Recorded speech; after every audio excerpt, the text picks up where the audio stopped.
Ravi never thought his name would be chosen. He was just a quiet technician from Earth. Working on space stations and ships, he didn't talk much. He liked fixing things, circuits, wires, machines. He was not used to big events or important people, but one message changed everything. You were selected to join the cultural exchange mission aboard the Lunari ship Serenity Flame. Ravi stared at the message on his screen for a long time. The Lunari were not like humans. They were tall, graceful, with soft glowing eyes and smooth voices. Their world was full of peace and music.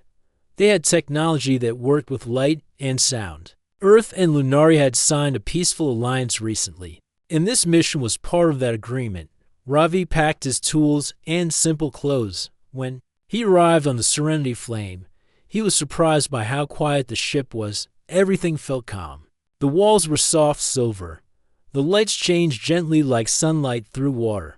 Lunari crew members moved without noise. They looked at Ravi with curious eyes, but they did not stare. The ship's guide, a Lunari elder named Telin, welcomed him politely. Your role is to observe, assist in repairs, and share your culture, he said. Ravi nodded. I'll do my best. For the first few days, Ravi worked on damaged panels and learning their systems. Lunari machines were different from Earth's.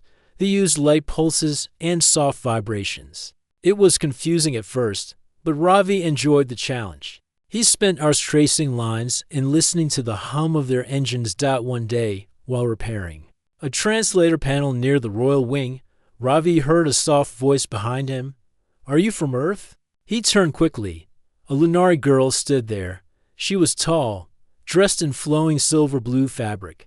Her eyes glowed faintly like stars. Her face was calm but curious. Yes, Ravi said slowly. I'm Ravi. I was fixing the panel. The girl nodded. I'm Mira, daughter of the Empress. Ravi froze for a moment. She was a princess. He stood up quickly and wiped his hands on his pants. I'm sorry. I didn't know. Mira tilted her head. Why are you sorry? Ravi didn't know what to say. On Earth, meeting someone royal meant rules and respect. Mira seemed different. I just thought I should be more formal, he said. Mira looked at the half-open panel. You use your hands to fix things. That is useful. I like useful people. Ravi smiled a little. Thanks. I like fixing things. Mira sat on a nearby bench. Tell me about Earth. Do humans really sing when they are sad? Ravi was surprised. Sometimes. Singing helps us feel better. She looked thoughtful.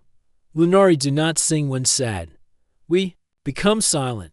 Ravi sat on the floor next to the open panel and kept working. Maybe silence is your way of healing. For us, it's music. She didn't speak for a while. Then she asked, is music the same as love? Ravi laughed softly. No, but they're connected sometimes. Mira studied his face. You laugh when you don't understand. No, he said, smiling again. I laugh when something feels new but nice. She didn't reply but stayed there while he worked. That day, she watched him fix the panel, asked a few more questions, then left without a goodbye. Ravi thought that would be the end of it, but the next day, she came again. This time, she brought a small glowing sphere. This is a learning orb. You may ask it questions. Ravi touched it carefully. It felt warm. Thank you, he said. She sat down again. Tell me a story, a human story. Ravi thought for a moment.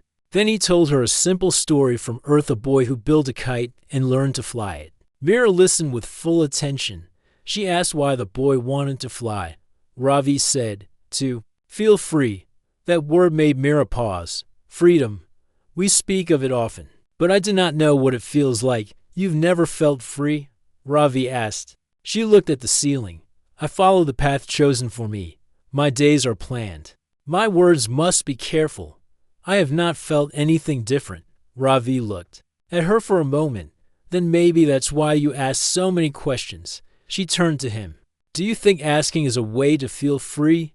Maybe, he said. Maybe it's your first step. The next few days were the same. Mira visited during his breaks or while he worked. She didn't talk like a royal person. She asked about human feelings, human food, human stories. She seemed to enjoy simple things. One day, she touched a screwdriver and smiled. "It's a strange tool," she said. "It's useful," Ravi replied. She looked at him. "Like you." Ravi didn't know what to say. He felt something strange in his chest when she said that. A soft warmth. Some Lunari crew began to notice Mira's visits.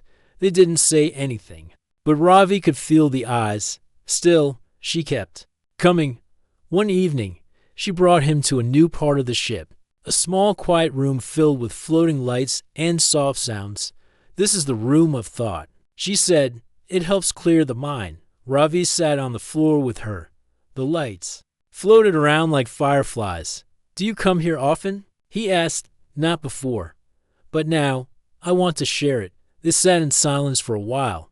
Then Mira asked, "Why do humans speak about love with mystery? Why not just say what they feel?" Ravi thought for a long time before answering. "Sometimes saying it is harder than feeling it," he said.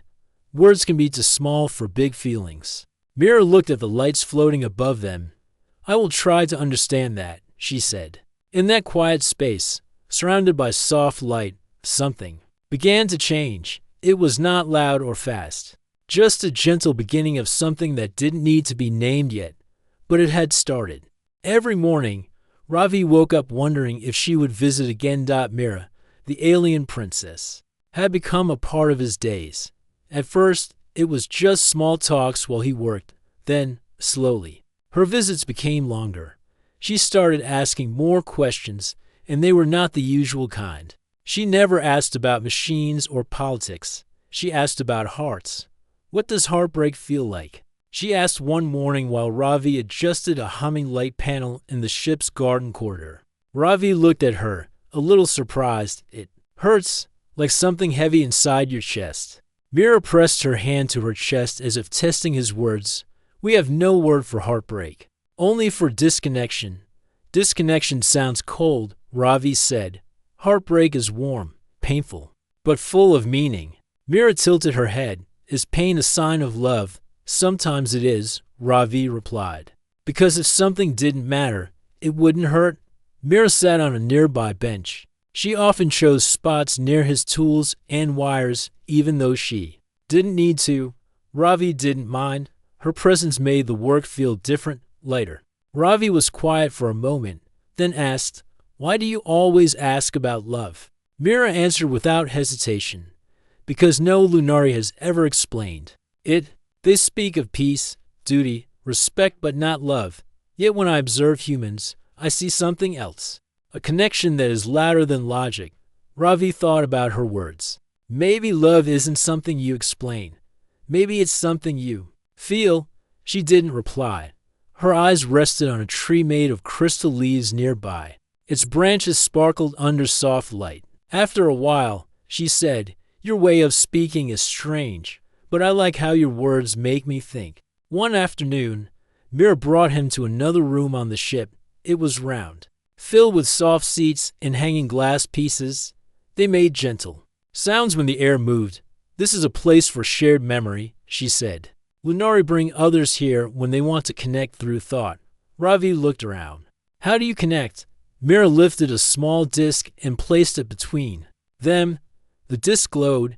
Images floated above it, moments from her life. A young Mira walking through golden halls, listening to music made of wind, watching the stars alone from a tower. "These are parts of me," she said softly. "Now you've seen them." Ravi was quiet for a moment. "Thank you for showing me." Mira looked at him with soft eyes. "Now show me something from you." Ravi didn't have a glowing disc or memory crystal. He had only words, so he began to speak. He told her about his small home on Earth, where trees had real leaves, and wind carried the smell of rain. He spoke of his mother's smile and the way his brother made him laugh. He talked about his old bicycle and how he used to fix it with his father. Mira listened without moving. When he finished, she said, "Your memories are not made of light, but they shine just as bright."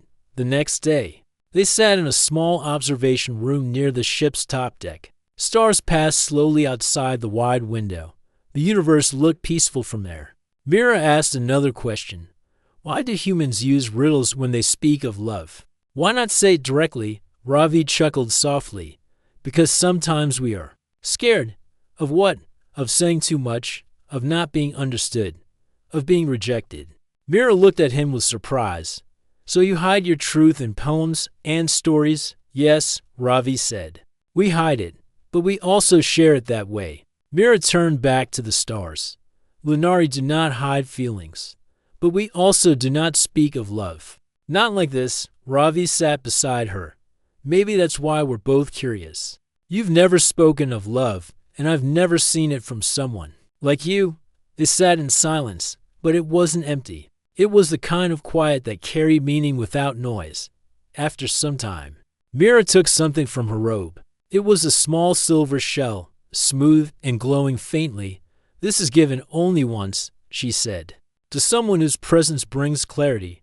She placed it in Ravi's hand. He looked at it, unsure what it meant. I don't know what to say. He said softly, You already said it, she replied, without speaking. From that day, the way they looked at each other changed. When Ravi worked, Mira often sat nearby, reading or simply watching. When he walked through the ship, her steps were sometimes beside his. They didn't always speak, but the silence felt full. Some Lunari crew started whispering. Ravi noticed the glances. Mira noticed too, but she didn't seem to care. You're not worried what others will say? Ravi asked one day. She looked at him calmly. If what we have is true, then it will not be broken by words. Still, Ravi felt unsure. He was just a technician. She was a princess. Their worlds were different. Their futures already written. But every time Mira spoke, it felt like the path was opening, not closing. One night, Ravi couldn't sleep.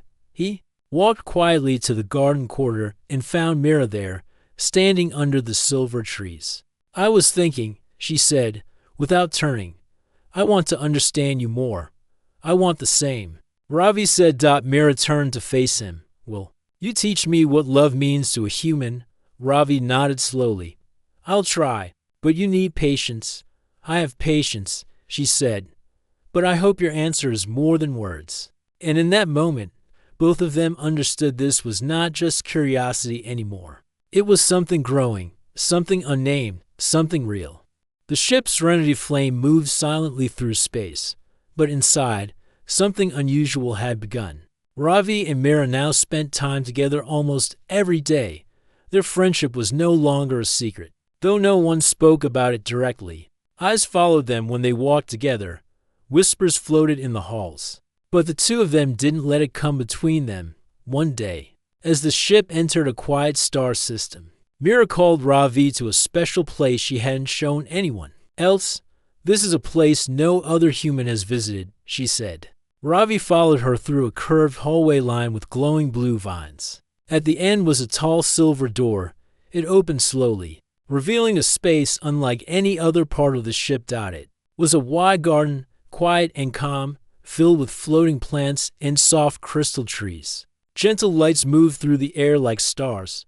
The floor was warm beneath their feet. A soft wind, though there was no sky, moved through the leaves, making a sound like a peaceful song. This is the Garden of Silence, Mira said. Lunari come here when they want to feel emotions without words. Ravi looked around in wonder. It's beautiful. I've never seen anything like it. Mira stepped inside, her long robe flowing behind her. We believe that sometimes the heart speaks better when the mouth is quiet. Ravi followed her to a soft patch of glowing grass. They sat together, the lights floating around them like small moons. No one else was in the garden. It felt like time had slowed down. For a while, neither of them spoke. Then Mira said, Do humans know how to listen without talking? Ravi smiled a little. We try, but we're not always good at it. Then try now, she said. Ravi nodded and closed his mouth. He sat still, letting the silence settle. The sounds of the garden were soft but full. He noticed the light on Mira's face, the way she breathed slowly, the calm in her posture. After a while, Mira spoke again. When I was young, I would come here and ask the garden questions. Not with words, just with thoughts, and sometimes I felt like I received answers. What kind of answers? Ravi asked. Not direct ones, more like feelings, peace, clarity. A direction to follow. Ravi thought for a moment. Maybe the garden helped you listen to yourself. Mira looked at him. That is what I hope to do now. They sat quietly again. A light breeze passed over them, carrying a soft scent like rain and flowers. Ravi felt his thoughts slow down. Being near Mira in this place felt different from other moments. Deeper. After some time, Mira turned to him. I feel something when you speak, not just understanding, but warmth, like I'm hearing something my own people never say. Ravi looked into her glowing eyes. Maybe that's why you ask me so many questions. You want to feel something you've never known. She nodded slowly. Yes, and I want to know if what I feel is something real, or just curiosity. Ravi didn't answer right away. He picked up a small glowing flower from the ground. It pulsed gently in his hand. On Earth, he said, we sometimes know things not by thinking, but by being near someone. You don't always need to explain love to feel it. Mira looked at the flower, then at Ravi's face. But I need to know, because for Lunari, feeling without clarity is dangerous. We are taught to keep our thoughts in order. Ravi placed the flower between them. Then maybe the first step is not to understand. Maybe it's just to feel and let it grow.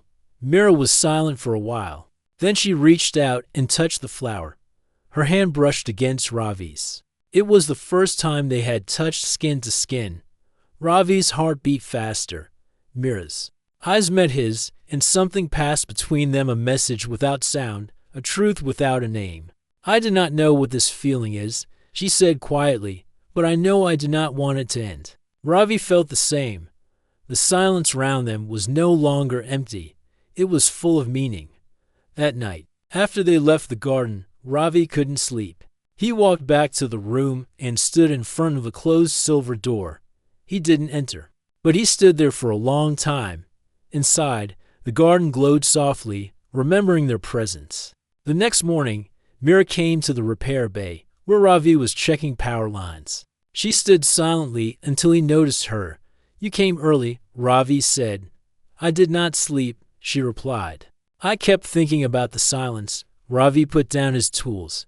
And what did the silence tell you? Mira's voice was soft. It told me that sometimes, even without answers, something true can exist. Ravi smiled.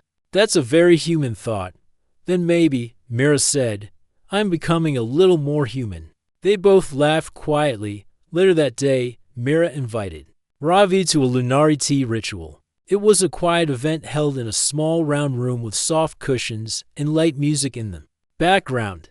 A few Lunari joined them, but Mira sat beside Ravi. She offered him a small cup of silver-colored tea. It tasted like sunlight and rain mixed together. This tea is only shared during moments of trust, she said. Ravi looked at the cup. Thank you for trusting me. She didn't smile, but her eyes grew warm.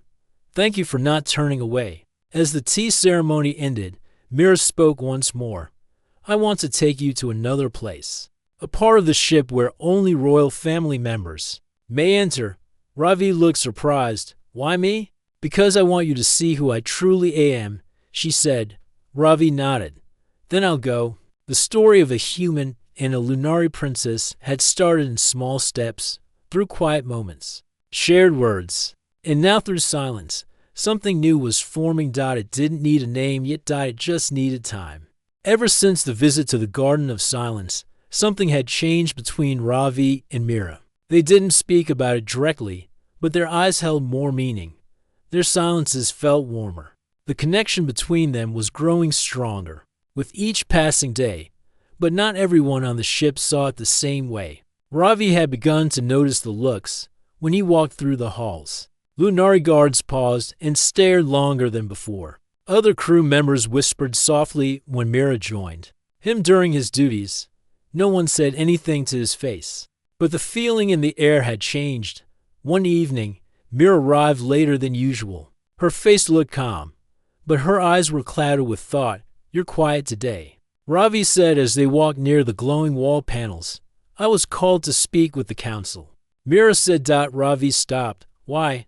They have noticed our time together, she replied. Ravi lowered his voice. and they don't like it? Mira looked straight ahead. They are not angry, but they are uncertain. They say this bond could cause questions back home. Questions? Ravi asked. Mira nodded. About tradition, about the role of royalty, about whether a Lunari princess should grow close to a human technician. Ravi felt something tighten in his chest. Do they want you to stop seeing me? They did not say it directly, she answered. But they suggested that I should be more careful, that I must protect my future. Ravi looked down. And what do you want? I do not know yet, she said. That is why I came to find you. They walked in silence for a while. Then Mira spoke again. I have lived my whole life following expectations. I have always known what my next step should be. But now, with you, I feel something different, something not planned, and I don't want to lose it. Ravi looked at her, his voice low and honest. Neither do I that night. Mira returned to her quarters. Ravi stayed awake, staring at the soft ceiling of his small cabin. He knew their bond was real, but now he also knew it wasn't simple. The next few days were quieter. Mira visited less often. When she came, she didn't stay long. She smiled politely, but there was distance in her eyes. Ravi didn't blame her. She was under pressure. Still, it hurt. One afternoon, Ravi sat in the empty learning chamber. He watched the memory orb Mira had given him. It still showed floating. Images of her life, her music, her home, the stars outside her window. But something felt missing now. He missed her presence, her voice, her questions. Suddenly, a soft sound came from behind. I thought you might be here. Ravi turned. Mira stood at the doorway. Her expression was calm but uncertain. I wanted to speak, she said. Ravi stood up. I've missed talking to you. I know, she said. I have missed it too. They sat down together on the floor, just like before. Mira looked at the orb, then turned to Ravi. Do you think feelings should be hidden when others disapprove?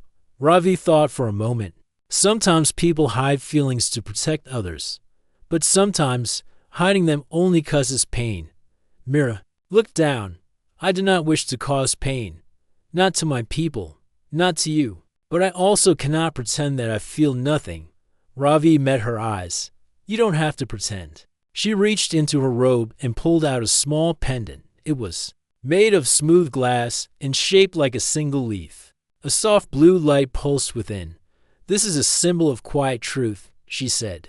It is worn only when someone accepts an emotion they do not fully understand. She placed it in Ravi's hand.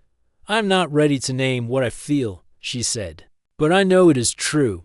Ravi closed his fingers around the pendant. Then that's enough for now. The next morning, Ravi was called by a human officer named Fielden, one of the Earth team members on board. I hear you've been spending a lot of time with the Lunari princess, Fielden said. Ravi nodded slowly. Yes, Fielden looked serious. Be careful. Relationships between delegates are sensitive. We don't want to create problems for the Alliance. Ravi stayed calm. I'm not doing anything wrong. I didn't say you were, Fielden replied.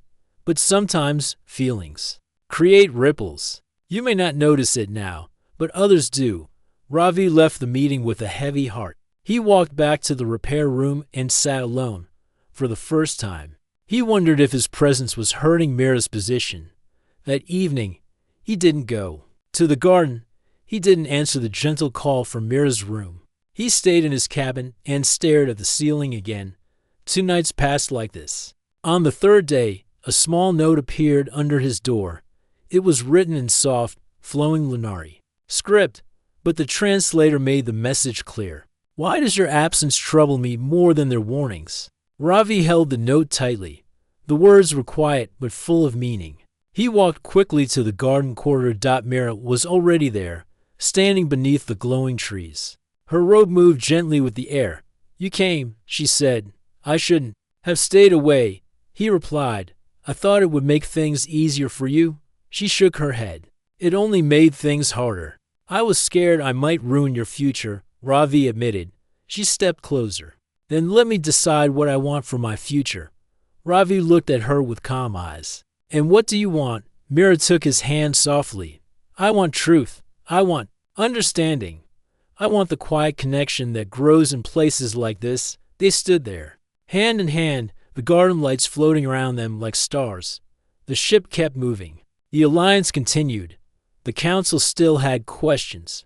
But now, Ravi and Mira had found a truth that needed no permission, and neither of them was ready to let go. The Serenity Flame was now approaching the edge of Earth space. In just a few days, the Lunari ship would begin its return to their home system. As part of the farewell, a joint festival was planned on board. Both human and Lunari members would share songs, foods, and traditions from their cultures. It was meant to be a celebration of peace and understanding. But for Ravi and Mira, the festival felt like the start of a goodbye. After this, Ravi said, standing beside her in the viewing chamber, "You'll return to Lunari, and I'll go back to Earth." Mira nodded slowly. "Yes, that is the expected path." Neither of them spoke for a moment. The stars outside blinked gently, like quiet watchers. Mira turned to him. "Are you afraid of the end?" "I'm afraid of losing something I only just began to understand," Ravi said honestly. She looked down at her hands. "I feel the same." Preparations for the festival filled the ship with color and soft excitement. Humans decorated one side of the grand hall with fabric banners, glowing earth lights, and small paintings of nature scenes. The Lunari side was calm and smooth, filled with shining water shapes and crystals that played soft music when touched. When the event began, people moved between both areas, sharing foods and stories. Mira was dressed in a long robe that shimmered like moonlight. A Lunari crown sat lightly on her head. She looked every bit a royal figure, and yet her eyes searched the crowd for one person. She found Ravi near the food table, arranging small plates of earth snacks. "You came," she said. "I wouldn't miss it," he replied with a small smile. She handed him a small blue fruit. "This is Lunari bloom fruit. We offer it only to someone we wish to remember." Ravi took it gently. "Thank you." The ceremony began with a shared performance. Lunari dancers moved in graceful silence while human musicians played soft melodies. Then came the royal presentation. Mira was called forward to perform a traditional Lunari gesture dance that told a story of connection and balance between two distant stars. As she stepped into the open circle and began moving, everyone watched with deep respect. Her arms flowed like wind, her steps light, her eyes focused far beyond the room. But Ravi saw more. He saw the story she was telling, not just of stars, but of two beings from different worlds finding harmony. When the dance ended, the hall filled with gentle applause. Mira bowed slowly, then stepped back into the crowd. Later that evening, after most guests had gone to rest, Mira found Ravi again, this time near the garden corridor. "Why did you look so far away during the dance?" he asked. "Because I was dancing for more than just the audience," she said softly. "I was dancing for you." Ravi looked at her, not sure what to say. Mira took a deep breath. "You once said humans sometimes feel love before they understand it. I think that is happening to me now." Ravi's eyes didn't leave hers. "Is that why you brought me here tonight?" "No," she replied. "I brought you here because I need to ask something I've never asked anyone before." She stepped closer. The lights from the hallway behind her cast a soft glow round her face. Her voice was steady but gentle. "Say it, human. Do you love me?" The question hung in the air like a soft bell, clear and quiet. Ravi felt his heart beat faster. He had imagined this moment many times, but now that it was real, he felt both calm and nervous. He looked at her, this princess from another world, who had shared silence with him, asked strange questions, and shown him beauty and stillness. "I don't have fancy words like your people," he said. "I don't have the right robes or the right background, but I know what I feel." He paused, then added, "And yes, I do. I love you." Mira didn't move right away. Her eyes blinked slowly. Then she took another step forward and held out her hand. "I wasn't expecting that answer," she said. "But do you believe it?" Ravi asked. She nodded. "I do. Because when you speak, I don't just hear sound. I feel meaning." They stood there for a moment, hand in hand, surrounded by soft silence. No one else was there. No council members. No officers. No rules or fears. Just them. Ravi looked at her. What happens now? Mira looked up at the ceiling, then back at him. I return home soon. You stay here. But what we share does not end with distance. Not if we don't let it. Do you think your people will understand? Maybe not. Today, she said. But someday, they will. She reached into her sleeve and pulled out a small silver crystal. This seed grows only under lunary moonlight, she explained. But it can also grow in human light, slowly, carefully. With care, she placed it in his hand. Keep it as a promise that this is not over.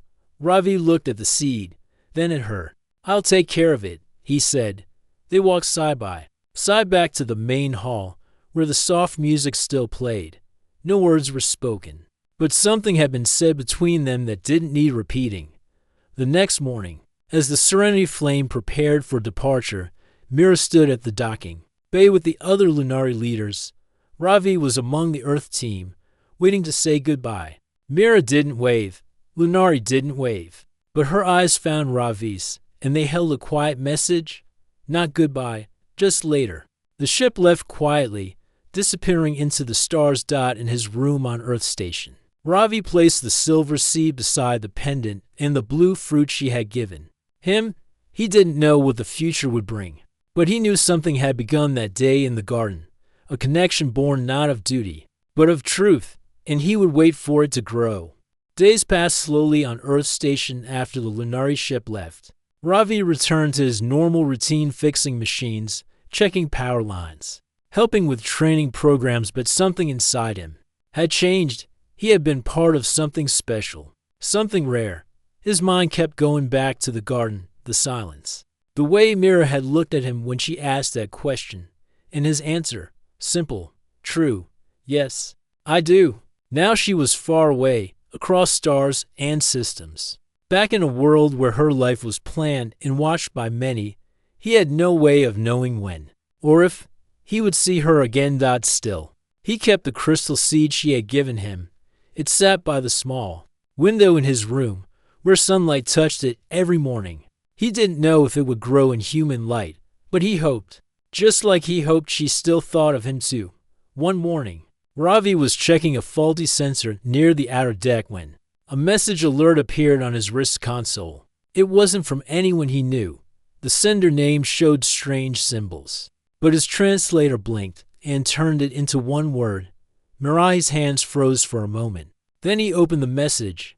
The screen lit up with a short, clear recording. Mira appeared, sitting in what looked like her royal quarters. Her voice was calm, but her eyes held warmth. Ravi, I hope this message reaches you safely. I am sending it through private channels, so it may take longer. I wanted to tell you, I have not forgotten anything.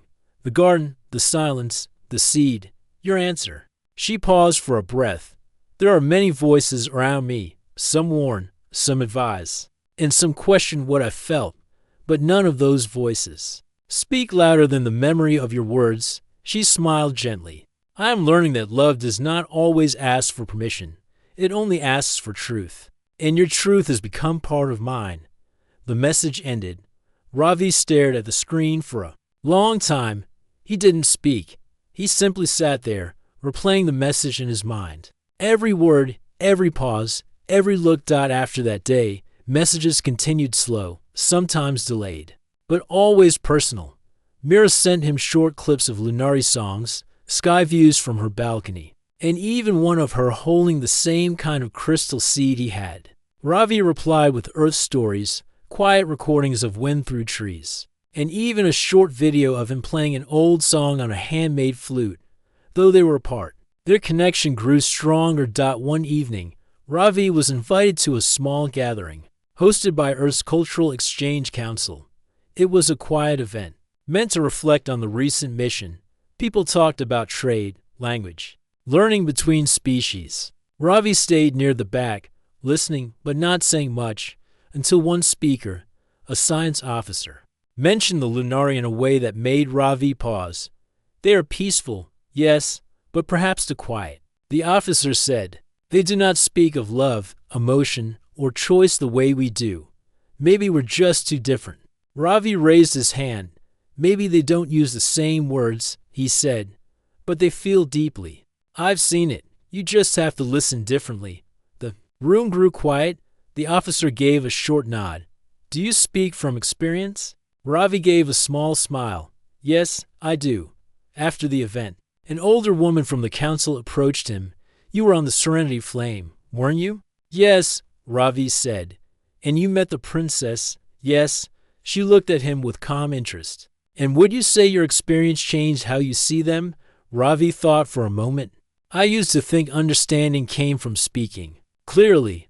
But now I know. Sometimes the clearest messages are silent. A look, a gesture, a presence. The woman nodded slowly. Thank you. That's something we don't hear often. A few weeks later, something surprising happened. Ravi received a formal request from the Earth Lunari Diplomatic Program. A new mission was being planned. This time, instead of Earth sending members to Lunari space, the Lunari requested a few chosen humans to visit their planet. And Ravi's name was at the top of the list. He held the message in his hands for a long time. Later, as he walked through the quiet corridor near his room, he looked out at the stars and whispered, You asked for the truth. Now I'll bring it to you again. The journey to Lunari space was longer, but smooth. The ship he traveled in was smaller than the Serenity Flame, but still advanced along the way. He reread Mira's old messages, feeling each one like a step forward. When he arrived, he was greeted with care. The Lunari hosts were polite and welcoming, but it was Mira's absence that he noticed first. She wasn't at the arrival deck. A guide led him to his quarters. It was simple, but comfortable. On the table was a single note. I will meet you where it all began. Ravi knew what that meant. Later that evening, under the light of Lunaris, soft twin moons, Ravi entered the garden this time, not aboard a ship, but on Lunari land. The Garden of Silence here was larger, filled with crystal trees, silver paths, and small floating lights that danced like stars. And there she was. Mira stood near a quiet pool, wearing a robe of deep blue and silver. Her eyes lit up when she saw him. You came, she said. I always planned to, Ravi replied. They stood face to face, quiet and steady. I have something to ask, Mira said. Ravi nodded. Go ahead. She looked at him, her voice calm, but full of feeling. Now that you've returned, now that you see me again, does your answer remain the same? Ravi didn't blink. He stepped closer. It's even clearer now, he said. Yes, I love you. Mira smiled. It was the kind of smile that carried memory, promise, and peace. Then this time, she said, Let the silence be our witness. They stood hand in hand under the Lunari moonlight. No crowd, no council, no doubts. Just two hearts across two worlds, finally speaking the same truth. The air in the Lunari garden was still. Soft light from the twin moons reflected on the silver leaves and the quiet waters. Ravi and Mira stood together, hand in hand, under the stars. It was a moment both peaceful and powerful. They had no audience, no duties, no questions, just each other. Mira looked at Ravi's hand in hers. Do you ever wonder why things happen this way? Ravi nodded. Every day. But I never wish they had happened differently. She smiled. Nor do I for them. First time, there was no silence between them that needed to be filled. The quiet was warm, safe, comfortable. But the world around them was still changing. In the days that followed, Ravi was invited to visit more places across the Lunari capital. He met scholars, engineers, artists. He sat in quiet rooms and listened to the way Lunari spoke of peace, of balance, of long memory. They were people who valued stillness, but they were also curious. And now, some of them were more open to Earth and its people because of what had started between Ravi and Mira. Mira walked beside him often, showing him things from her childhood, places where she had trained, and even an old observatory where she had once watched Earth through a telescope. She confessed that back then, Earth had been just a name to her, a far-off place of strange colors and strange energy. But now, she said, it feels closer than some of the moons in our sky. Ravi understood that feeling. Earth, too, had started to feel small to him because now his heart stretched. Across stars. One evening, Mira took Ravi to a high hill near the edge of the city. The sky was dark blue, and the stars above seemed lower than usual. There was a small circle of stones there, an old tradition, she said, once used for quiet promises. They sat on the stone steps together. I want to ask you something important. Mira said, anything, Ravi replied. If there was a way, she said, would you stay? Not as a guest, not as a visitor, but truly stay here with me. Ravi looked at her carefully. Would your people accept that? Some would not, she admitted, but others would. The voices are changing, slowly, and this time, I will not let fear guide me. Ravi thought about his old life. Earth was his home, but so much had changed. The machines, the halls, the silence. It had started to feel distant, not empty, but less full than before. Home is where your heart speaks without needing words, he said, and here, my heart speaks clearly. Mira gently placed her hand over his. Then stay. He didn't hesitate. Yes, the days that followed were filled with quiet planning. Not every council member agreed with Mira's decision, but none dared stop her. She was respected, and Ravi had proven himself more than once. He was calm, honest, and steady. That meant something in Lunari culture. The Earth delegation received news of Ravi's choice. Some were surprised, others moved. They offered their support and sent back the message that Earth was proud of the peace he had built. But Mira had one more idea. She invited Earth's leaders to visit Lunari soil, not in ships, but in spirit. She proposed a shared project between the two worlds, a new garden grown together by humans and Lunari, a living symbol of friendship, memory, and change. The council agreed. The Garden of Unity, as it was later called, was placed near the first contact site. It was filled with plants from both planets. The crystal seeds glowed beside earth flowers. The air carried scents from both lands. It became a place where silence was welcomed, and stories were shared in quiet voices. On the day of its opening, Mira and Ravi stood together before the first visitors. Mira spoke first. Once, we thought we were too different, too far, too unsure. But then, we listened, and we heard something that didn't need translation. Ravi spoke next. We heard love, trust, hope, and those things do not belong to one world. They belong to every heart that chooses to understand. After the ceremony, people stayed for hours. They didn't just speak, they listened, they watched, they walked slowly, and in that garden, even silence had a voice. That night, back in the palace, Mira and Ravi stood on the same balcony where she had once sent him her first message. You remember what I said before you left the ship? She asked. You said one day, when the time is right, and now, Ravi smiled. The time is right. He reached into his pocket and brought out the old crystal seed. It had changed, slightly grown brighter. He placed it in her hand. It has never stopped glowing, he said. She looked at it, then at him. Neither have we. From that day on, they walked the path together, not as princess and guest, but as equals, partners, to souls who had crossed stars to find each other. And though their love began in silence, it became the story that echoed across both worlds, a story not of war, not of loss, but of love that listened, and answered.